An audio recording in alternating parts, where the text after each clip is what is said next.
णमोऽर्हन्ताणं णं सिद्धाणं णमोऽवैर्याणं णमोऽध्यायाणं णमोलोये सव्यसाहुरं मोक्षमार्गस्य नेतारं भेत्तारं कर्मभूभृतां ज्ञातारं विश्वतत्त्वानां वन्दे तद्गुणलब्धे।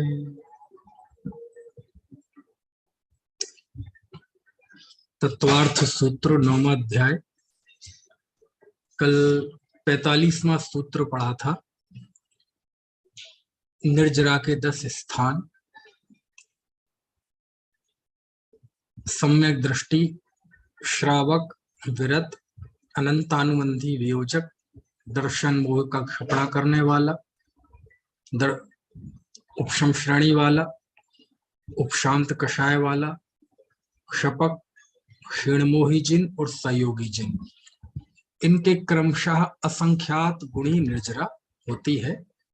ये इसका कथन आया था। इसमें 2 प्रश्न आए थे कि पहला तो किससे असंख्यात गुणी, तो उत्तरोत्तर पिछले वाले किससे असंख्यात गुणी। तो प्रश्न उठता है कि पहला जो सम्यक दृष्टि है उसकी किससे असंख्यात गुणी, और दूसरा प्रश्न असंख्यात का असंख्यात गुणा भी असंख्यात ही होता है, और यदि इसी क्रम से कर्मों का नाश होता है तो अनंत कर्मों का नाश तो संभव ही नहीं है। तो इन दोनों का जवाब एक ही बात में था कि जो सम्यक्त्व के सन्मुख जीव होता है, यानी करण लब्धि वाला जीव जो होता है, उस जीव से असंख्यात गुणी कर्मों की निर्जरा सम्यक उत्पत्ति के काल में सम्यक दृष्टि को होती है ना। और चूंकि वो अनंत होती है ना, तो आगे जो भी असंख्यात गुना होगा वो सब अनंत ही होगा, अनंत से ऊपर ही होगा, है ना। चलो, अब 46वां सूत्र कल पढ़ा था, केवल पढ़ा था, सामान्य अर्थ किया था, तो फिर से हम वहीं आते हैं। देखो 46वां सूत्र पढ़ते हैं। इसमें 5 प्रकार के निर्ग्रंथ बताए हैं। निर्ग्रंथ से आशय यह है नग्न दिगंबर संत, ठीक है, मुनि कह लें, संत कह लें, साधु कह लें, है ना। लेकिन सब शब्दों के अर्थ देखो, साधु कहें तो सज्जन पुरुष को भी साधु कहते हैं, समझ में आए ना। मुनि कहें तो ऐसे भी लोक में व्युत्पत्ति चलती है, मौन रहे, मौन को मुनि कर्म मुनि बोलते हैं, जो मौन रहे उसे मुनि, ऐसे कई अलग अलग तरह की। लेकिन जो निर्ग्रंथ शब्द है ये बड़ा ऐतिहासिक महत्व का भी है और भावपूर्ण तो है ही, क्योंकि जैन धर्म को, है ना, श्रवण धर्म, श्रवण संस्कृति, और जैन धर्म का प्राचीन आता है निगंठ पंथ, निर्ग्रंथ पंथ, निर्ग्रंथ धर्म, निर्ग्रंथ दर्शन, है ना। क्योंकि जैन साधु, जैन दर्शन के जो आधारभूत हैं, ऐसे जैन मुनि, जैन साधु, जैन संत वो निर्ग्रंथ रहते हैं, है ना, नग्न रहते हैं, परिग्रह से रहित रहते हैं। नग्न कहने में भी दिक्कत है, नग्न कहने से नग्नता की अतिव्याप्ति हो जाती है, क्योंकि दिगंबर साधुओं के अलावा और लोग भी नग्न रहते हैं, दूसरे पंथ में भी नग्न होते हैं, और मनुष्यों के अलावा दूसरे जीव भी नग्न होते हैं। इसलिए निर्ग्रंथ जो शब्द है वो निर्ग्रंथ शब्द जबरदस्त है, क्योंकि ग्रंथ का अर्थ होता है परिग्रह, है ना। और जो परिग्रह से रहित हो उसमें वस्त्र तो आ ही गए, नग्नता तो उसमें आ ही गई। और वैसे भी जब साधु परमेष्ठियों को, है ना, जब कहा जाता है नग्न कि वो दिगंबर होते हैं, तो दिगंबर कहना ये उपलक्षण मात्र है। दिगंबर कहने में निर्ग्रंथता शामिल है, परिग्रहों से रहित दशा वो भी उसमें शामिल जानना चाहिए। तो निर्ग्रंथ शब्द जो है अपने आप में बहुत मजेदार है, बहुत आनंददायी है ना। चलिए, निर्ग्रंथ शब्द के ऐसे भी अर्थ कर दिए अनेक शिथिलाचारी लोगों ने कि ग्रंथ का अर्थ होता है सिला हुआ कपड़ा, है ना, गुथा हुआ कपड़ा, ग्रंथ का अर्थ गुथा हुआ, और कपड़े के अर्थ में जो सिला हुआ कपड़ा जो होता है, जैसे हम आप पहनते हैं, है ना, ये कुर्ता शर्ट पैंट, तो वो कपड़ा। और जो निर्ग्रंथ मतलब सिले हुए कपड़े से रहित, समझ में है ना, यानी कोई बिना सिला हुआ कपड़ा पहने तो वो निर्ग्रंथ कहा सकता है। तो यही कारण है कि सबस्त्र मुक्ति मानने वाले जीवों की इस तरह की व्युत्पत्ति देखी जाती है ना। चलो, तो यहाँ निर्ग्रंथ शब्द जो है केवल नग्नता का वाची नहीं है, समस्त प्रकार के परिग्रहों से रहित अवस्था, नग्नता, समता भाव, संयम भाव, ये सारे अमूल्य भाव, ये सारे अलौकिक भाव का प्रतिनिधित्व तो एक शब्द करता है। वो शब्द कौन सा है? निर्ग्रंथ। ठीक है, तो ऐसे निर्ग्रंथ साधुओं के यहाँ 5 भेद बताए हैं। देखो जरा सूत्र पढ़ते हैं पहले, फिर उस पर चर्चा करते हैं। पुलाग बकुश कुशील निर्ग्रंथ स्नातका निर्ग्रंथा। पुलाग बकुश कुशील निर्ग्रंथा स्नातका निर्ग्रंथा। 5 प्रकार के निर्ग्रंथ हैं। 5 निर्ग्रंथ हैं, कौन कौन से? पुलाग, बकुश, कुशील, निर्ग्रंथ और स्नातक, ये 5 निर्ग्रंथ हैं। अब 5 निर्ग्रंथ हैं, लेकिन निर्ग्रंथ जो 5 प्रकार के बताए उनमें भी एक निर्ग्रंथ है ना। तो ये 5 सभी सामान्य तौर पे निर्ग्रंथ हैं। अब 5 में विशेषता क्या है, क्या फर्क है, वो तो हम जानेंगे। ठीक है, तो ये 5 प्रकार के निर्ग्रंथ हैं। और देखो जरा इनका स्वरूप जानते हैं। इसमें सबसे पहले लिखा है पुलाक, फिर दूसरे हैं बकुश, तीसरे कुशील, चौथा निर्ग्रंथ और 5वें स्नातक। ये 5 प्रकार के निर्ग्रंथ है ना। नग्न है, परिग्रह से रहित हैं, ये 5, पुलाक, बकुश, कुशील, निर्ग्रंथ और स्नातक। ठीक है, चलो अब थोड़ा सा इनका स्वरूप देखना पड़ेगा। इसमें सबसे पहले है पुलाक। ये पुलाक का अर्थ क्या होता है? पुलाक शब्द का अर्थ तो होता है ये जो धान का छिलका होता है ना, उसे पुलाक बोलते हैं। अब कई अर्थ मिल जाते हैं पुलाक के, तो पुलाक मतलब मुरझाया धान भी अर्थ पढ़ने में मिल रहा है, पुलाक मतलब छोटा धान भी पढ़ने में मिल रहा है, पुलाक मतलब धान का छिलका भी पढ़ने के लिए मिल रहा है। और यदि सभी अर्थ मान लें तो अर्थ वही निकल आएगा कि पुलाक यानी धान का छिलका। तो जब धान के ऊपर मतलब चावल के ऊपर जब छिलका होता है, तो छिलका तो चावल जैसा सफेद होता नहीं, तो जब उसके ऊपर छिलका होता है तो वह चावल मलिन दिखाई देता है ना। ऐसे ही मुरझाया हुआ धान, उसे भी पुलाक कहते हैं। तो यहाँ एक उदाहरण के माध्यम से, एक रूपक के जरिए इस तरह के साधुओं के स्वरूप को बताने की कोशिश की है। तो ऐसे साधु जो उत्तर गुणों की भावना से रहित होते हैं, यानी उत्तर गुण तो उनके है ही नहीं, 84 लाख प्रकार के उत्तर गुण होते हैं, तो उत्तर गुण तो उनके है ही नहीं, लेकिन जो मूल गुण है ना, 28 मूल गुण जिन्हें हम कहते हैं, तो 28 ना भी कहें तो केवल मूल गुण कहें, तो मूल गुणों में भी कदाचित क्वचित वह मूल गुण को भी छेद देते हैं। क्या मतलब हुआ? यानी उत्तर गुण तो ऐसे साधु जिनमें उत्तर गुण तो है नहीं, उत्तर गुणों की भावना तो है नहीं, यानी उत्तर गुणों के पालन तो वो करते नहीं, ना उस तरह का भी परिणाम है, लेकिन मूल गुण तो होंगे ना। तो कहते मूल गुण होते हैं, लेकिन मूल गुण में एकाध मूल गुण वो छेद भी देते हैं, है ना। ऐसे जो साधु होते हैं वो कहलाते हैं पुलाक। ठीक है, तो आप कहेंगे अरे मूल गुण का छेदन कर देते हैं तो ये तो भ्रष्ट हो गए, ये तो श्रवण नहीं श्रवणाभास है, ये तो साधु नहीं साधु असाधु है ना। तो कहते ऐसा नहीं है, ये 5 ही साधु हैं, पूज्य हैं, सम्यक दृष्टि है ना। तो फिर जब मूल गुण, हम तो ये मानते हैं कि मुनि मतलब 28 मूल गुणों का बिल्कुल निर्दोष पालन करने वाला, निरतिचार पालन करने वाला, ऐसा है नहीं, है ना। ये पुलाक भी सच्चे ये पांचों ही सच्चे साधु, पांचों ही सच्चे हैं, झूठे कोई नहीं है, मिथ्या दृष्टि कोई नहीं है, अपूज्य कोई नहीं है।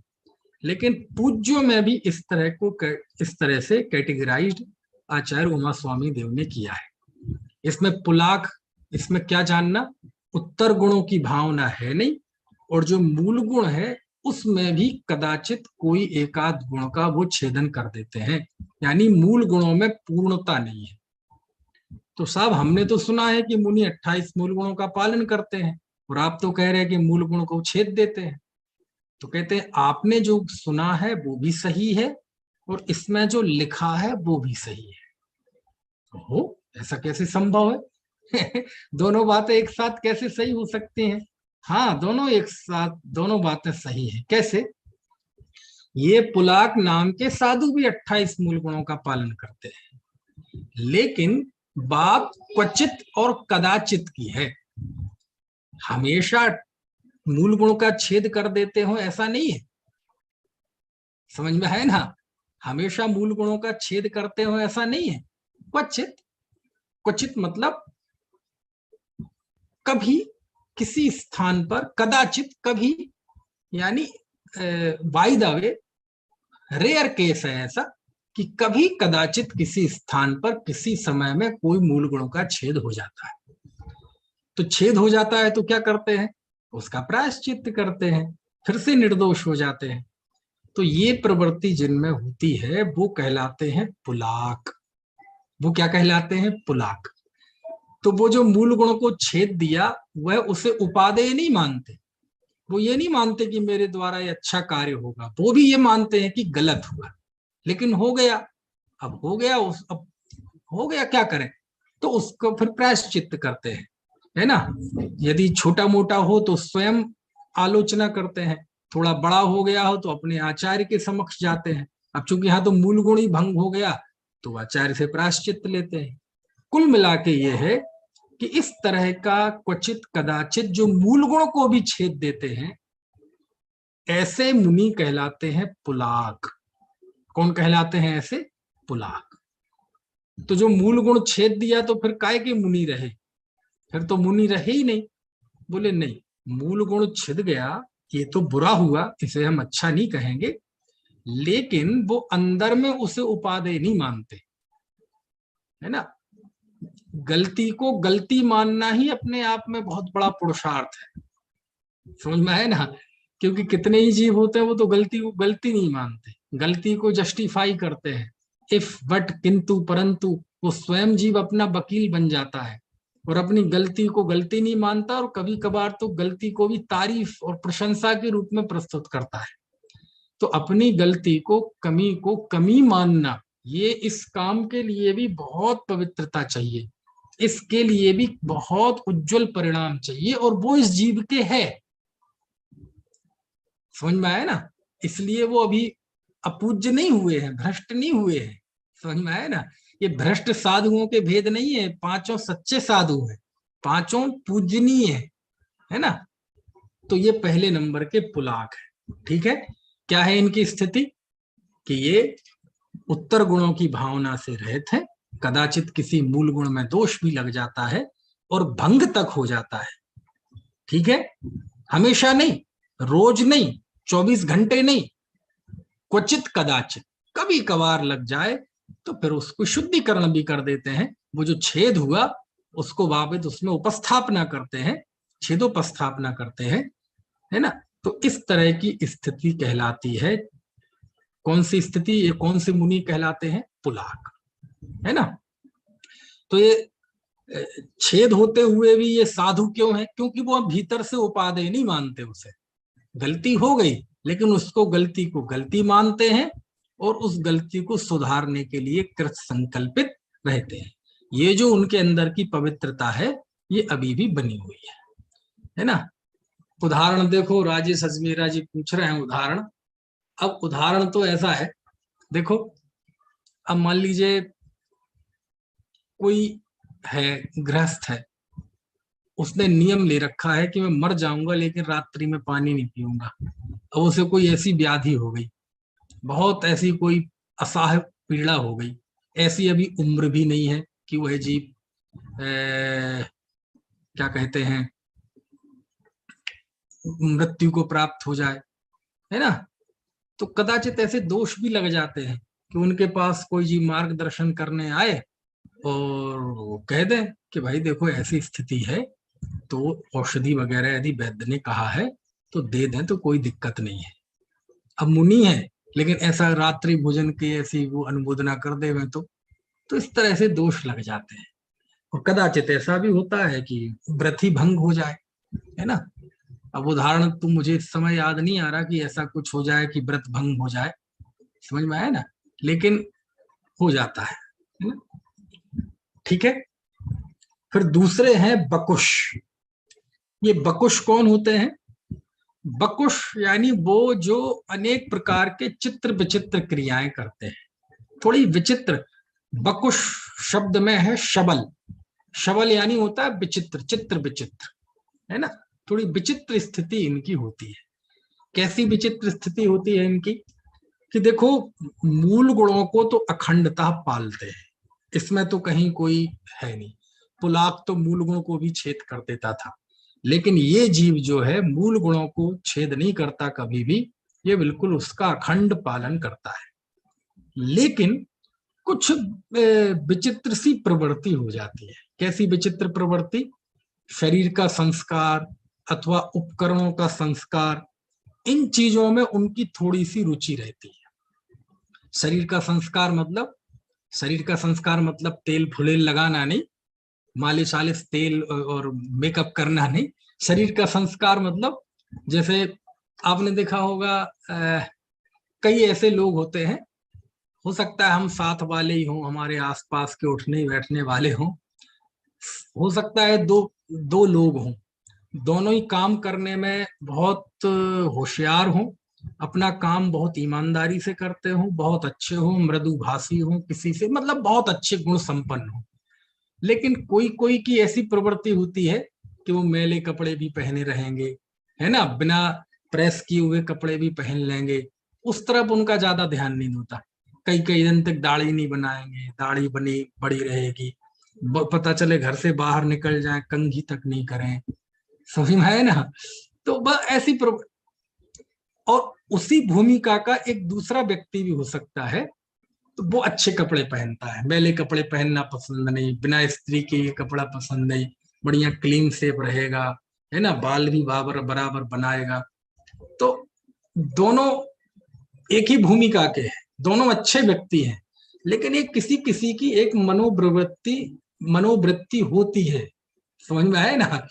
कोई व्यक्ति, आप देखो एक ऑफिस में जाएंगे, दो क्लर्क हैं या दो अधिकारी हैं, एक अधिकारी बिल्कुल टिप टॉप दिखेगा, दूसरे अधिकारी का कपड़ों पे ध्यान भी नहीं होगा, दाढ़ी भी बढ़ रही है ना। तो ऐसे ही ये बकुश जो होते हैं, ये थोड़ी विचित्र विचित्रता इनके जीवन में देखी जाती है। बकुश मतलब विचित्रता लिए हुए, बकुश का अर्थ मतलब विचित्रता लिए हुए, है ना। तो कैसे होते हैं ये? हैं साधु, निर्ममत्व भाव है, बिल्कुल परिग्रह से रहित है, नग्न है, सम्यक दृष्टि है, संयमी है, व्रतों का अखंड पालन करते हैं, लेकिन कुछ ऐसी मनोवृत्ति है कि शरीर का संस्कार, है ना। पता चले बैठे हैं तो दाढ़ी आड़ी ऐसे ठीक करने में उनका मन लगता है ना। है ऐसे, मतलब अच्छा दिखना उन्हें अच्छा लगता है ना। ऐसे ही पता चले वो अपना पिच्छिका है, अब कोई एक जीव है पिच्छिका रखी है, ध्यान भी नहीं देता, इनका मन लेता पिच्छिका उठाते हैं, पिच्छिका को भी संस्कार करते हैं, उसे भी बढ़िया जमाएंगे संस्कार, अब ऐसा उनका हो जाता है ना। कमंडलू है, कमंडलू को भी चाहते हैं बढ़िया वो सुंदर रहे, टिप टॉप रहे, इस तरह से। तो ये उनकी कोई शास्त्र रखे हैं, तो एक तो ये है कि शास्त्र रख रहे हैं, पढ़ रहे हैं, लेकिन उनका शास्त्र पढ़ने के अलावा इस पे भी ध्यान होगा कि यार ये शास्त्र सुंदर लगना चाहिए, है ना, सुंदर लगना चाहिए, तो सुंदरता के लिए वो प्रयत्न करेंगे, है ना, ऐसे। तो इस तरह की जो एक प्रवृत्ति होती है, मनोवृत्ति, तो ऐसे साधु कहलाते हैं बकुश। कौन से कहलाते हैं? बकुश। समझ में आया ना? है ठीक है। तो ऐसे, तो पुलाक और बकुश, ये आपको समझ में आया कि नहीं? पुलाक ये मूल गुणों, उत्तर गुणों की भावना से रहित होते हैं, लेकिन मूल सर गुणों में भी कदाचित छेद कर देते हैं। हाँ बताइए। सर, ये मोह भाव ये है ना? क्या चीज? इनका मोह भाव ये है ना? मोह भाव। हाँ, वो है तो विकार ही, है तो हाँ सर। विकार ही, लेकिन वो अब थोड़ा हम अपने से तुलना ना करें। जैसे हम हाँ सर। शरीर का संस्कार करते हैं तो मेकअप करेंगे, ये करेंगे, शेप बनाएंगे, क्लीन शेप करेंगे, ऐसा नहीं है। अरे तो उनके उनके अपने पद में ऐसा कुछ जो होता हो, है ना? अब देखो, अब ये मान लीजिए बाल बाल है, ठीक है, एक व्यक्ति के बाल बिखरे हुए हैं, और दूसरा, अब वो कंघी तो रखते नहीं मुनि, कंघी तो परिग्रह है नहीं, तो यदि वो हाथ से ऐसे बाल कर लेते हैं, मैं टच नहीं कर रहा हूं, केवल एक्शन करके दिखा रहा हूं, तो ये भी संस्कार है शरीर का। यदि वो सेब वेब का ऐसा ऐसा करते हैं, है ना, तो ये भी संस्कार है। समझ में है ना? तो गृहस्थ से हम कल्पना करने की सोचते हैं, लेकिन जो गृहस्थ करता है शरीर का संस्कार वगैरह, वो तो उनके जीवन में संभव ही नहीं है। उनके अपने जीवन में स्वावलंबनता के साथ, है ना, वो कैसे हो सकता है, उसकी बात है। ठीक है ना? ऐसे, तो ये उनके विचित्र चीजें होती है ना? और ठीक है, तो ऐसे मैंने बताया ना, देखो क्या होता है, जब व्यक्ति आता है जी, जब मनुष्य पर्याय में आता है, तो मनुष्य पर्याय में हर एक व्यक्ति अपनी एक पर्याय का स्वभाव लेकर आता है। देखो कितने ही लोग बैठे हैं, हम सब यहाँ बैठे हैं, सबकी थोड़ी थोड़ी अलग अलग मनोवृत्ति होती है। कोई बहुत तीक्ष्ण बुद्धि वाला होता है, ये पूरे विश्व में लगा लो आप, सारे विश्व के लोगों को यदि हम स्वभाव को जाके देखें, कोई तीक्ष्ण बुद्धि वाला होता है, कोई बहुत मंद बुद्धि होता है, कोई बड़ा स्मरण क्षमता वाला होता है, वो रट जल्दी लेता है, कोई ऐसा होता है वो रट नहीं सकता, कोई ऐसा होता है उसको से बहुत जल्दी उसको झुंझला जाता है, कोई ऐसा होता है उसे 50 गाली दे लो उसके चेहरे पे जो नहीं रेंगता, कोई हंसमुख स्वभाव का होता है कि नहीं, कोई गंभीर स्वभाव का होता है। तो ये हमारी सब पर्याय के स्वभाव होते हैं। समझ में आया ना? और ये ऐसे होते हैं कि ये किसी ने बनाए नहीं अपने। यदि कोई व्यक्ति हंसमुख स्वभाव का है, तो ये उसका स्वभाव किसने बनाया? किसी ने नहीं बनाया। समझ में आया ना? यदि कोई गंभीर स्वभाव का है, तो उसका ये गंभीर स्वभाव किसने बनाया? किसी ने नहीं बनाया। यदि कोई व्यक्ति बहुत प्रखर बुद्धि का है, तो उसकी इस प्रखर बुद्धि का निर्माता कौन है? कोई नहीं है, वो उसकी पर्याय का स्वभाव है। कोई यदि थोड़ा सा अनुशासन प्रिय है, तो उसका ये अनुशासन प्रिय स्वभाव किसने बनाया? किसी ने नहीं बनाया। कोई यदि फ्रेंडली नेचर का है, तो ये नेचर उसका किसने बनाया? किसी ने नहीं बनाया। तो ये सब पर्याय के स्वभाव होते हैं, है ना? तो ऐसे ही आदतें कुछ अलग अलग तरह की होती है ना? है? कोई यदि व्यक्ति बैठा है, तो उस व्यक्ति में ऐसा शांत बैठने की, हाथ पैर भी नहीं हिलेंगे। कोई सोचता हुआ भी ऐसे ऐसे करेगा, कहीं ऐसे करेगा, कहीं ऐसे करेगा। अब ये किसने बनाई? उसकी मनोवृत्ति बस हो जाती है किसी किसी की। इसके पीछे कोई बहुत बड़ा मनोविज्ञान या बहुत बड़ी कोई साइकोलॉजी नहीं है। समझ में है ना?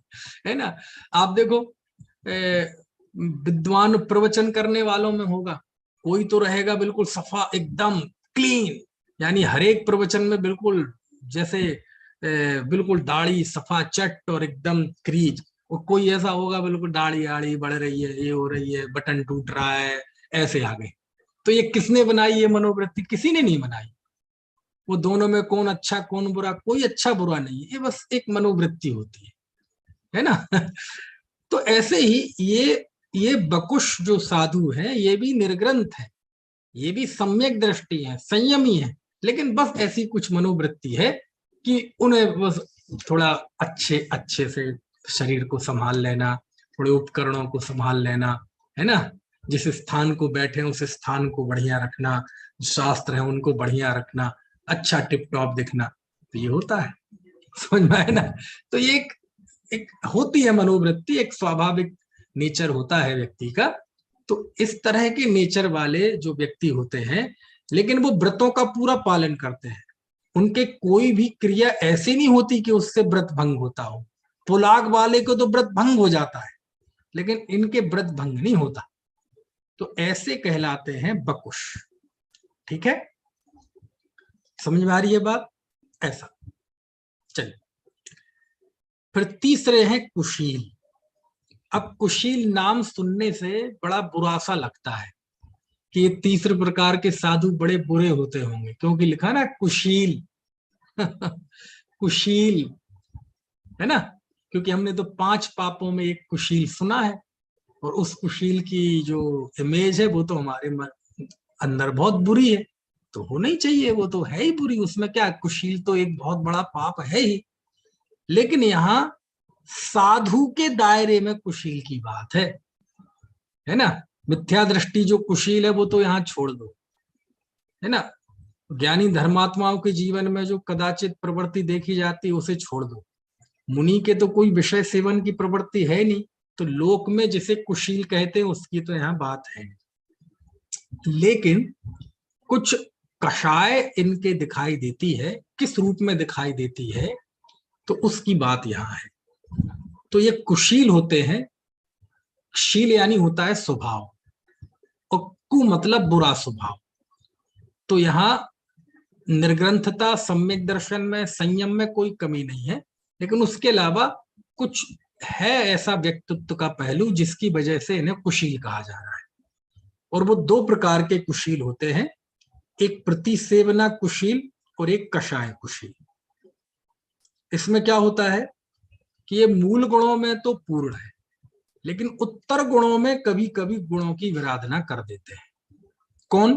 प्रतिसेवना कुशील, है ना।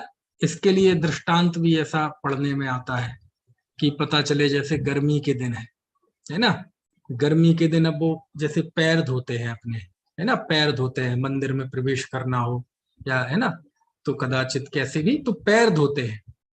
तो अब गर्मी के दिन है तो पता चले थोड़े ऊपर से पैर धो लिए, जंघाओं के यहाँ से पानी पे पैर, पानी डाल लिया पैरों पे। तो इस तरह की प्रवृत्ति होती है किसके? प्रतिसेवना कुशील के। क्योंकि स्नान व्रत है, स्नान तो करते नहीं, है ना, लेकिन वो ऊपर से जरा पानी डाल ली, गर्मी का समय है।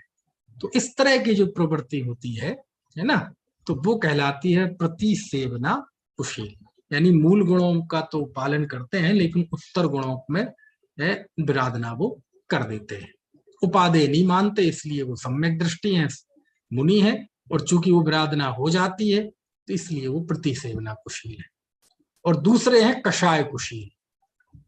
कषाय कुशील वो कहलाते हैं कि जिनके अनंतानुबंधी अप्रत्याख्यानावरण और प्रत्याख्यानावरण कषाय तो बिल्कुल नाश हो चुकी है। ठीक है ना, बस संजुलन उनके है। तो संजुलन के अलावा शेष 3 कषायों का नाश कर दिया है, बस संजुलन कषाय उनके है। ऐसे 10वें गुण स्थान तक के मुनि, कौन से? 10वें गुण स्थान तक के मुनि, ये कहलाते हैं कषाय कुशील। समझ में आया ना। मतलब इनके इनके क्या है कुशील? बोले बस संजुलन कषाय है ना, बस यही उनका कुशील है, यही उनकी असुंदरता है। समझ में आया ना ऐसे। और सुंदरता क्या है? अरे ये निर्ग्रंथ है, ये इनकी सुंदरता है। सम्यक दृष्टि है, ये इनकी सुंदरता है। समिति गुप्ति धर्म अनुप्रेक्षा परिचय जय चारित्र वाले हैं, ये इनकी सुंदरता है। तो असुंदरता क्या है? बस अभी संजुलन कषाय के साथ जी रहे हैं। तो ये है, मूल गुणों का पालन करते हैं, है ना, उसमें कोई दोष नहीं। उत्तर गुणों का पालन करते हैं, है ना, लेकिन कषाय सहित है, तो ये कहलाते कषाय कुशील। तो कुशील के 2 भेद, प्रतिसेवना कुशील और कषाय कुशील। ठीक है।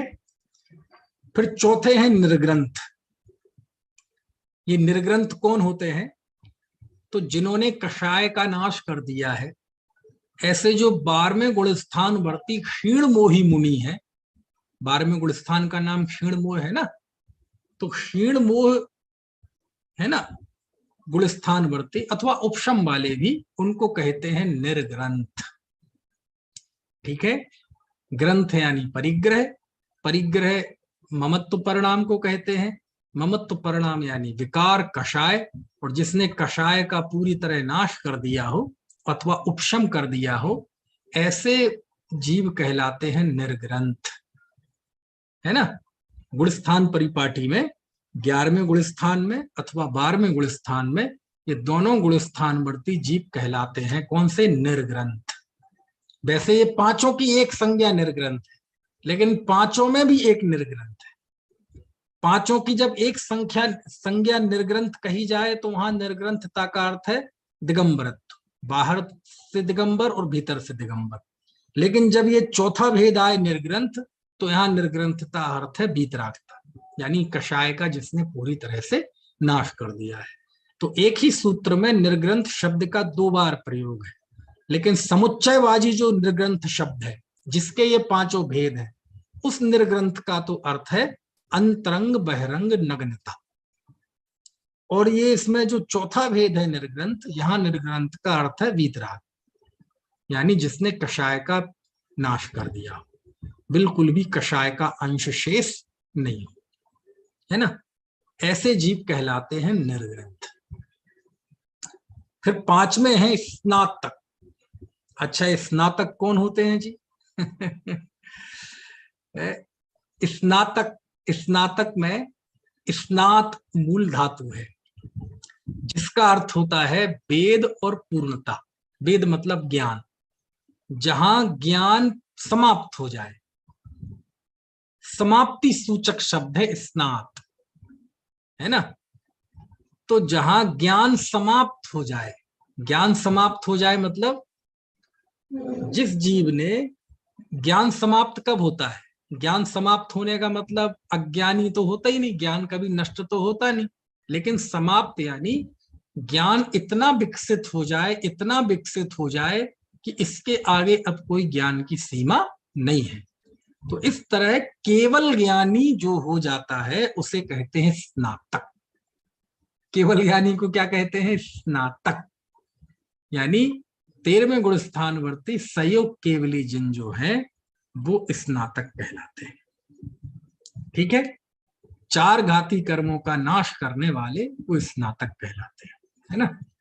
अब देखो, अपने यहाँ तो कोई ग्रेजुएशन कर ले तो उसे स्नातक बोलते हैं, बोलते कि नहीं?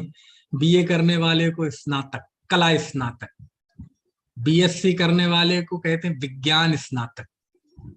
ठीक है, कॉमर्स करने, बीकॉम करने वाले को बोलते हैं वाणिज्य स्नातक। बीबीए करने वाले को बोलते हैं प्रबंधन स्नातक, है ना। बीसीए करने वाले को बोलते हैं कंप्यूटर विज्ञान स्नातक। ऐसे सबके अपने अपने नाम होते हैं, लेकिन सबका नाम स्नातक है ना। तो जो अंडर ग्रेजुएशन डिग्री होती है उसको हमारे यहाँ बोलते हैं स्नातक। क्यों बोलते हैं स्नातक? क्योंकि वहां भी ज्ञान समाप्त हो गया, यानी जितना ज्ञान ग्रहण करना था कर लिया। तो जिसने जितना ज्ञान ग्रहण करना था कर लिया, उस ज्ञान की ग्रहण करने की, सीखने की समाप्ति के अर्थ का सूचक है स्नातक शब्द। पहले, अब तो स्नातक से आगे पराय स्नातक होने लगा, यानी बीए के बाद एमए, बीकॉम के बाद एमकॉम, बीएससी के बाद एमएससी, बीबीए के बाद एमबीए, बीसीए के बाद एमसीए, ऐसा सब होने लगा। लेकिन इस शब्द का बड़ा पुराना कैसा अर्थ होता है कि पुराने समय में आपको पता होगा कि आश्रमों में, है ना, गुरुओं के आश्रमों में जाकर लोग शिक्षा ग्रहण करते थे। भारतीय संस्कृति में बताए ना, 4 आश्रम, ब्रह्मचर्य आश्रम, है ना, गृहस्थाश्रम, वानप्रस्थ और सन्यास। सुने हैं आपने?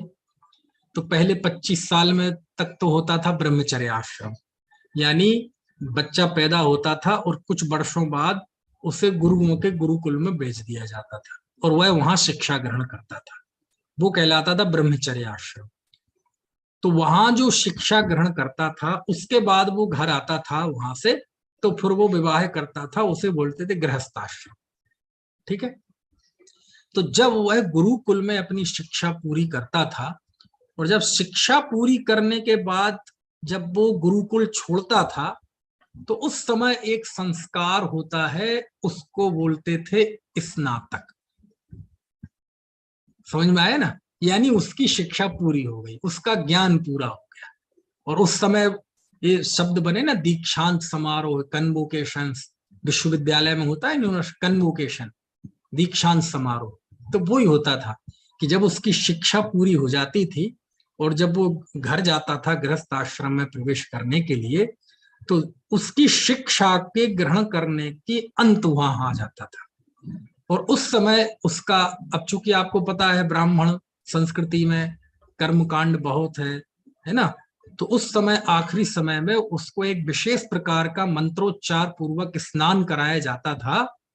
तो वो जिसका हो जाए, समझ लो वो है स्नातक, समझ लो वो डिग्री मिली उसको, वो मंत्रोच्चार पूर्वक आखिरी स्नान हो गया, समझ लो उसको डिग्री मिल गई। क्योंकि उससे आगे अब कुछ है नहीं, अब तो वो गृहस्थ आश्रम में जाएगा। तो स्नातक शब्द का अर्थ होता था ज्ञान ग्रहण करने की, है ना, अंतिम बिंदु, बस हो गया ज्ञान ग्रहण पूरा, अब जाओ, है ना। तो ऐसे ही जो अरहंत परमेष्ठी होते हैं उन्हें स्नातक कहा, क्योंकि वह ज्ञान के रूप में पूर्ण हो गए हैं। अनंत दर्शन हो गया, अनंत ज्ञान हो गया, केवल दर्शन हो गया, केवल ज्ञान हो गया। समझ में आया ना? तो अब कोई जानने लायक नहीं रहा, तो इसलिए उन्हें क्या बोलते हैं, स्नातक। और ये भी निर्ग्रंथ है ना। हम तो सोचते हैं कि निर्ग्रंथ केवल मुनि ही होते हैं। देखो, क्षीण मोही को भी निर्ग्रंथ कहा, भगवान को भी निर्ग्रंथ कहा। समझ में आया ना? तो ऐसे, तो ठीक है, ये 5 प्रकार के निर्ग्रंथ हैं, पुलाक, बकुश, कुशील, निर्ग्रंथ और स्नातक, है ना। चलो, बस एक चीज इनमें भले ही थोड़ा सा फर्क है ना, थोड़ा चारित्र के परिणामों में फर्क है, लेकिन ऐसा शास्त्रों में उदाहरण दिया कि जैसे कोई ब्राह्मण हो, तो ब्राह्मणों के कई भेद होते हैं, कान्यकुब्ज ब्राह्मण, सरयू ब्राह्मण, सनाढ़ ब्राह्मण, गौण ब्राह्मण, कई प्रकार के ब्राह्मण होते हैं, है ना। जैनियों में देख लो, कई प्रकार के जैन होते हैं। तो कहते जैसे ब्राह्मणों में कई प्रकार के ब्राह्मण होते हैं और उनमें आपस में कुछ विशेषता भी पाई जाती है, लेकिन ब्राह्मण पने की दृष्टि से सब बराबर है। ऐसे ही ये 5 में फर्क बहुत है, लेकिन सब में निर्ग्रंथता बराबर है ना। नग्नता एक सी है, बाहर के परिग्रहों से रहित हैं, रुपए पैसे मकान धन जायदाद घर गृहस्थी स्त्री पुत्र इन सब से सब रहित हैं। इस मामले में ये निर्ग्रंथता सब में बराबर है, इसमें कहीं कोई कमी नहीं है। यही कारण है कि वो पूज्य हैं, परमेष्ठी हैं। तो इसलिए इनमें कथनचित ये 5 एक भी हैं और कथनचित 5 अलग अलग हैं। 5 एक ही क्यों है? क्योंकि 5 निर्ग्रंथ है। और 5 पृथक क्यों है? क्योंकि 5 की विशुद्धि में फर्क है, चारित्र के परिणामों में फर्क है ना। चलिए, ठीक है, किसी को कुछ पूछना है? यदि कोई प्रश्न हो तो पूछ लीजिए। पूछना है? YouTube पे भी किसी को कोई प्रश्न हो तो आप पूछ सकते हैं, है ना।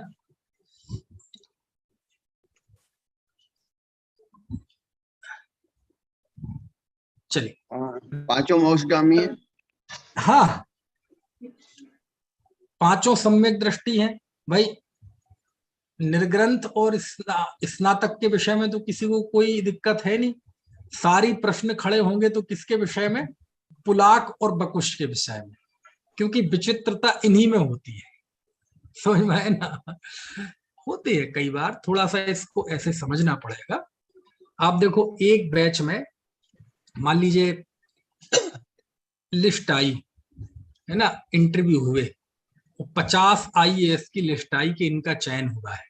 अब वो तो 50 के 50 IAS है, तो वो IPS की लिस्ट है ना। डिग्री तो सबकी एक है, कैटेगरी तो सबकी एक है कि सब IAS है, इस तरह से। तो IAS बने की दृष्टि तो सब एक है, लेकिन फिर भी सब में थोड़ा थोड़ा फर्क होता है। और फर्क होता है तभी फिर उनको रैंक मिलती है, तभी उनको पद मिलता है ना। कोई शुरुआत में एफडीएम बनता है, कोई और बनता है, कुछ और बनता है, तो ये सब होता है। तो ऐसे ही साधु निर्ग्रंथता की डिग्री तो पांचों ही के पास है, फिर भी दोनों में फर्क है सब में, है ना। अब वो फर्क क्यों है? क्योंकि जैसे मनुष्यों में फर्क होता है, मनुष्यों की प्रवृत्तियों में, आदतों में फर्क होता है ना। अब देखो, आपने देखा होगा जैसे कोई थोड़ा सा अनुशासन प्रिय होता है कोई व्यक्ति, अब वो व्यक्ति, और एक दूसरा व्यक्ति होता है वो बड़ा फ्रेंडली नेचर का होता है, हंसी मजाक का। अब ये उसकी है, अब ये किसी ने नहीं बनाया उसके, ये नेचर किसी ने नहीं बनाया, ये स्वभाव बस वो जो पर्याय लेकर आया है, जो कर्म प्रकृति लेकर आया उसका ये बन गया। अब वो जो अनुशासन प्रिय है वो घर में घुसेगा ना, घंटी बजते ही सबको पता चल जाएगा पापा आ गए, और घर में घुसने के पहले ही सब अनुशासित हो जाएंगे। टीवी चला रहे होंगे बच्चे तो एकदम टीवी बंद कर देंगे, एकदम पुस्तक लेके बैठ जाएंगे। मोबाइल देख रहे होंगे तो मुंह रख देंगे, पुस्तक लेके बैठ जाएंगे। कोई चीजें फैली पड़ी होंगी तो एकदम जमा देंगे। अनुशासन, सब जगह बिल्कुल शांति छा जाएगी घर में। उछल कूद चल रही होगी तो सब एक तरफ बैठ जाएंगे, हंसी मजाक चल रही होगी तो सब चुप हो जाएंगे, एकदम कर्फ्यू लग जाएगा। लग जाएगा कि नहीं? तो वो अनुशासन प्रिय का ऐसा होता है। अब और मान लीजिए कोई थोड़ा सा खुश मिजाज, हंसी मजाक, फ्रेंडली नेचर का होगा, तो घर का माहौल ऐसे ही होगा, सब शांत बैठे होंगे, बोर हो रहे होंगे, कोई जमाई ले रहा होगा, कोई पड़ा होगा, कोई मोबाइल खेल रहा होगा, और वहां घर में वो घुसा, और घर में घुसते ही शोरगुल शुरू, हाँ भाई क्या कर रहे हो, है ना। और वो ही ऐसी उछल कूद मचाएगा कि ऐसा लगेगा घर नहीं है ये, पता नहीं कहाँ आ गए। तो ये किसने बनाए दो लोगों के नेचर? किसी ने नहीं बनाए, ये सब कुदरती होता है, नेचुरल होता है। अब कोई यदि किसी को बुद्धि तीक्ष्ण होती है, किसी जीव की होती ना बहुत तीक्ष्ण बुद्धि, किसने बनाई वो बुद्धि? किसने बनाई वो बुद्धि? बादाम खाने से आई वो अपनी ना। बादाम जिन्हें नसीब होती है उनकी बुद्धि तीक्ष्ण ज्यादा नहीं देखी जाती।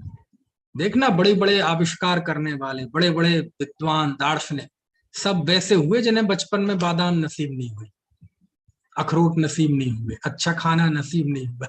कहां से आ गई ये तीक्ष्ण बुद्धि? वो तो जब वो बच्चा पैदा हुआ था उसी समय कुंडली में लिखा था उसके कि ये बहुत तीक्ष्ण बुद्धि का बालक होगा। उसकी कुंडली में लिखा था कि ये बहुत मंद बुद्धि होगा, बिल्कुल ठस, इसे कुछ समझ में नहीं आएगा, 10-10 बार एक बात बताओगे तो मुश्किल से समझ में आ जाए तो गनीमत है। किसने बनाया ये नेचर उसके? किसी ने नहीं बनाया, है ना। यदि कोई अच्छा पढ़ाता है तो किसने बनाया उसे अध्यापक? किसी ने बनाया। अध्यापकीय व्यक्तित्व, कवि का व्यक्तित्व कोई जन्म से कवि होता है कि बनता है बाद में? वो जन्म से ही कवि होता है। कलाकार पैदा होता है, बनते नहीं है, समझ में है ना। अब मान लो, उदाहरण के लिए मान लो कोई अनुशासन प्रिय व्यक्ति है, वो अनुशासन प्रिय व्यक्ति भविष्य में दीक्षा ले ले, मुनि संघ में चला जाए, तो वह भविष्य में आचार्य पद का अधिकारी होगा। क्योंकि आचार्य उपाध्याय साधु में जो चारित्रिक भिन्नता है वो तो है ही, साथ में ये पर्याय के स्वभाव की तो भिन्नता है। आचार्य परमेष्ठी जब समाधि लेते हैं और अपने संघ में से किसी योग्य को आचार्य पद देते हैं उस संघ का, और फिर वो वहां से विदा हो जाते हैं, तो किसको देंगे? चाहे किसी को दे देंगे। ऐसे व्यक्ति को आचार्य पद बनाएंगे जो अनुशासन प्रिय हो, जो स्वयं चारित्र का पालन करे, दूसरे को भी पालन करा सके, विवेकी हो। ये सारे गुण देखेगा कि नहीं देखेगा, है ना। अब जो चंचल चित्त होगा, हंसी मजाक वाला होगा, है ना, तो उसे नहीं। जो दबंग होगा, अनुशासन प्रिय होगा, है ना, वो घर में घुस रहा था ना, वो कर्फ्यू लग जाता था, ऐसे व्यक्तित्व वाला व्यक्ति होगा, तो ऐसे व्यक्ति को वो आचार्य पद देंगे, क्योंकि जिम्मेदारी का पद है ना। उपाध्याय का अधिकारी कौन होगा? वो स्वभाव से दबंग हो चाहे ना हो, लेकिन उसकी प्रज्ञा बहुत तीक्ष्ण है, और दूसरों को भी वह सम्यक ज्ञान करा सकता है, उनका अध्ययन करा सकता है संघ के अन्य साधनों को। ऐसी प्रतिभा वाला वह जीवोपाध्याय पद का अधिकारी होगा। अब उसका वह नेचर किसने बनाया? किसी ने नहीं बनाया, ऐसे। और साधुओं में भी एक ही कैटेगरी के साधु, एक ही क्लास के स्टूडेंट है, लेकिन किसी को लंबे लंबे उपवास करने में इंटरेस्ट रहता है, किसी को गहरे गहरे शास्त्रों को पढ़ने में इंटरेस्ट आता है, किसी को भक्ति साहित्य पढ़ने में अच्छा लगता है, किसी को सिद्धांत शास्त्र पढ़ने में अच्छा लगता है, किसी को न्याय के शास्त्र पढ़ने में अच्छा लगता है, किसी को दूर दूर तक गमन करना और तीर्थ यात्रा करना इसमें अच्छा लगता है, किसी को ये सब नहीं, कठोर से कठोर तपश्चरण करना, एकांत में जाकर शरीर को कष्ट देते हुए काय क्लेश पूर्वक ध्यान करने में इंटरेस्ट रहता है। अब ये किसने बनाए? ये जो उनके नेचर है किसने बनाए? किसी ने नहीं बनाया, ये कुदरती है। तो ये सब होते हैं जीवों के नेचर, और ये कितना ही बड़े पद पे चला जाए व्यक्ति, ये कहीं ना कहीं थोड़े से असर डालते हैं।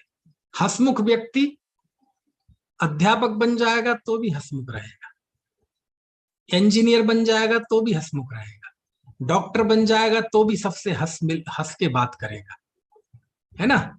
विद्वान होगा तो भी हंस के बात करेगा, सबसे घुलनशील रहेगा। वह व्यक्ति मुनि भी बन जाएगा तो सबसे हंसी मतलब हंसमुखता, खुश मिजाज होकर बात करेगा, है ना। ऐसे मतलब यही है, एक साधु है, अब वो गंभीर स्वभाव के है, तो कोई आया बातचीत करने, आचार्य श्री मुनि श्री नमोस्तु, तो वो हो सकता है बात ही ना करें, और बात भी करें, कोई प्रश्न पूछें तो बहुत गंभीर हो गए। एक दूसरे हो सकते हैं वो थोड़े खुशमिजाज से रहते हैं, बचपन से ही खुशमिजाज है, तो वो बात करेंगे तो हो सकता है उनके चेहरे पे प्रसन्नता और वैसी हो। अब तो ये काय के भेद होते हैं, इससे वो हंस के बात कर ली तो वो बुरे हो गए, और वो गंभीर थे तो अच्छे हो गए, ऐसा कुछ नहीं है। अच्छे बुरे का मापक ये नहीं है, अच्छे बुरे के पैरामीटर ये नहीं है, समझ में आया ना। है, हम देखो इतने लोग हैं, सबकी शक्ल अलग अलग, सबकी नाक कान अलग अलग, तो किसने बनाए? सब कर्म के उदय कृत नाम कर्म की रचना है ना। अंगूठा नहीं मिलता किसी का, आंखें नहीं मिलती, रुचि नहीं मिलती, खान पीन की आदतें नहीं मिलती, विचार करने की तरीका नहीं मिलता। एक वाक्य में बोलता हूं, 100 लोग सुनते हैं तो 100 लोगों के अंदर में अलग अलग फीलिंग्स आती है, 100 लोगों के अंदर में अलग अलग बिंब बनते हैं, अलग अलग भाव पैदा होते हैं। तो ये क्या है? सब ये वेरिएशन है, वेरिएशन है। एक व्यक्ति का बाल तोड़ के ग्रीनलैंड के जंगल में फेंक दो, वो वैज्ञानिक बता देगा कि ये बाल किसका है, क्योंकि मेरा बाल मेरे ही जैसा है, आपके जैसा नहीं है। तो सबके पास जो चीज है वो यूनिक है। जो हम में भिन्नता है वह भिन्नता भी बेइंतहा है, बिल्कुल पराकाष्ठा है भिन्नता की, कि एक जीव दूसरे जीव जैसा नहीं। और जो हम में अभिन्नता है वह भी कमाल की है, कि जैसा मैं चेतन द्रव्य हूं वैसा ही आप चेतन द्रव्य है। समानता है तो समानता भी बेइंतहा समानता, और असमानता है तो वो भी बेइंतहा। समझ में आए ना। यानी समानता की भी पराकाष्ठा है और असमानता की भी पराकाष्ठा है। तो ऐसे ही होता है ना, कि अब वो इस तरह का जीव है, थोड़ा सा चित्त में चंचलता है या कुछ भी। अब जैसे कोई जीव होते ना उतावले, तो वो उतावले ऐसा नहीं है कि वो आज हो गए उतावले, वो बचपन में भी उतावले थे, जवानी में भी उतावले थे, बूढ़े होंगे तो भी उतावले ही रहेंगे, वो अध्यापक बन जाएंगे तो भी उतावले ही रहेंगे, डॉक्टर बन जाएगा तो भी उतावले ही रहेगा, मुझे ऑपरेशन थिएटर में चला जाएगा तो वहां भी उतावलापन दिखाएगा। हाँ जल्दी लाओ भाई, जल्दी लाओ वो पेंच पुर्जे, हाँ खोलो इसे, वो हर जगह उतावलापन दिखाएगा। बैंक का कैशियर होगा तो भी वहां उतावला, जल्दी जल्दी नोट गिनेगा। तो ये किसने बनाया उसका उतावला स्वभाव? और जो शिथिल टाइप का होगा, ढीला, वो सब जगह ढीला रहेगा। वो बैंक में कैशियर बन जाएगा तो खड़ा खड़ा व्यक्ति परेशान हो जाएगा, यार कहाँ से इससे पैसे लेने आ गए, भाई तू ही रख ले, मुझे चाहिए नहीं। 1 2 3 समझ में आया ना। है तो वो ये होता है, इसको थोड़ा प्रैक्टिकली सोचेंगे तो ऐसे ही ये बकोश है, विचित्र सी प्रवृत्ति होती है इनकी। संयमी है, सम्यक दृष्टि है, आत्मानुभवी है, सब है, है ना। लेकिन बस थोड़ी सी ये प्रवृत्ति इस तरह की है, ऐसे ऐसे करने की, है ना, अच्छे कमंडल सजाने की, पिच्छकी सजाने की, जहां बैठे उस जगह को सजाने की, शास्त्र सजाने की, ऐसे इस तरह की, है ना। और लोग आते हैं कोई दर्शन करने के लिए तो उनके साथ बातचीत करने की, है ना। तो ऐसे इस तरह की प्रवृत्ति होती है, थोड़े घुलनशील टाइप के होते हैं, तो होती है प्रवृत्ति, है ना। लेकिन सर हाँ लेकिन सर बताए उनका नुकसान करने वाले ही है ना ये प्रवृत्ति। भाई, उन्हीं की नुकसान करने वाली ही प्रवृत्ति है, सर। नुकसान तो है ही। नुकसान तो ये है कि इनको हाँ ये इस चारित्र सहित वो ऊपर नहीं चढ़ सकते। हाँ, ये यही बताना चाहता हूँ मैं हाँ सर। हाँ, परिहार हाँ विशुद्धि चारित्र नहीं हो सकता इनके, है ना। हाँ यथाख्यात हाँ चारित्र बराबर। नहीं हो सकता, बस सामयिक हाँ छेदों की बराबर। स्थापना रहेगा, हाँ ना। बराबर। तो वो बराबर। जो है नुकसान तो है ही। ये तो मैं इसलिए हाँ बता रहा हूं कि हाँ इसका ये सब इसलिए बता रहा हूं कि इनको भ्रष्ट मत समझ लेना। ये हाँ भ्रष्ट हाँ नहीं हाँ, है। बराबर बराबर। ये श्रवणाभास नहीं है, ये साधु ही है। भ्रष्ट अलग होते हैं। भ्रष्ट आपको देखना हो तो अब आज तो मैं नहीं बता पाऊंगा। आपको भ्रष्ट साधुओं के भेद पढ़ना हो तो देखो, ये हाँ मूलाचार है, मूलाचार में 595 नंबर की गाथा है, ठीक है जहां आप ठीक देख है सकते हैं। ठीक है। भगवती आराधना में 1296 नंबर की गाथा है, वहां भी देख सकते हैं। और भी कई जगह है। यदि ठीक है जैन सिद्धांत कोश में आप खोजेंगे श्रवणाभास, पार्श्वस्थ साधु, ये सब करेंगे तो आपको भ्रष्ट साधुओं के भी भेद मिल जाएंगे। जैसे ठीक इसमें है। ही है, देखो ये 595 नंबर की गाथा, मूलाचार में षडावश्यक अधिकार की गाथा है। हाँ पासत्थो या कुशीलो, संसत्तो सन्न मिंग चरित्तो या दंसणाण चरित्ते अणुत्ता मंद संवेगा। पार्श्वस्थ, कुशील, संसक्त, अपसंज्ञक और मृग चरित्र, ये 5 होते हैं। ये होते हैं जो वंदना के लायक नहीं है। अब इसमें भी एक का नाम कुशील है, देखो, और यहां भी एक का नाम कुशील है। लेकिन ये कुशील पूज्य है, ये कुशील अपूज्य है। अब इनका स्वरूप क्या है तो वो तो आज मैं नहीं बता पाऊंगा। यदि प्रसंग बन गया तो कल बताऊंगा, जरूरी नहीं है वो मुंह पे आए ही, क्योंकि मुझे तो ये बताना है। तो ये 5 प्रकार के साधु होते हैं। इसमें एक बात बड़ी विचार करने लायक है, तो वो विचार करने लायक है, उसमें अपन को ज्यादा है ना, उस पर ज्यादा मंथन नहीं करना। और थोड़ा जो भी लगाऊंगा बुद्धि में लगाऊंगा, आप लोग मत लगाना उसमें ज्यादा। वो ये है कि तत्वार सूत्र के पहले के जो शास्त्र हैं, जैसे मूलाचार है, तत्वार सूत्र आज से लगभग 1900 साल पहले का है, मूलाचार उससे 10-50 साल पहले का है। ऐसी भगवती आराधना भी संभावना यह है कि वो तत्वार सूत्र के पहले का, ये सब कुंद कुंद देव के जमाने के शास्त्र हैं। तो मुनिचर्या के जो प्राचीन शास्त्र हैं वो मूलाचार एक, दूसरा भगवती आराधना, और विशाल विशाल शास्त्र। मूलाचार में ही 1250 के आसपास गाथा हैं, 1249 शायद। भगवती आराधना में 2177 गाथाएं हैं, 2177 बड़े बड़े ग्रंथ। कुंद कुंद देव ने भी बहुत लिखा साधुओं के लिए। प्रवचन सार में तो 75 गाथाएं हैं ही, चरणानुग सूचक चूलिका में। बाकी भी यत्र तत्र रयण सार में, मोक्ष पाहुड़ में, सुत्त पाहुड़ में, है ना, लिंग और सील पाहुड़ में भी मुनि का स्वरूप, है ना, आया ही है किसी ना किसी रूप में। तो एक बात लेकिन विचार करने लायक है ना, कि ये जो साधु के 5 भेद है, पुलाक, बकुश, वो मुनिचर्या के जो स्पेशल ग्रंथ है। तत्वार सूत्र तो स्पेशल ग्रंथ है नहीं, ये तो पूरे 7 तत्वों का विवेचन करने वाला है, इसमें तो बहुत विषय एक साथ आए हैं। लेकिन स्पेशल मुनिचर्या को बताने वाले जो प्राचीन ग्रंथ है, उनमें कहीं ये 5 भेद नहीं आए। वहां कहीं मुझे पुलाक, बकुश इस तरह से भेद दिखाई नहीं दिए। ऐसे मुनि के कोई भेद ऐसे पढ़ने में नहीं आए।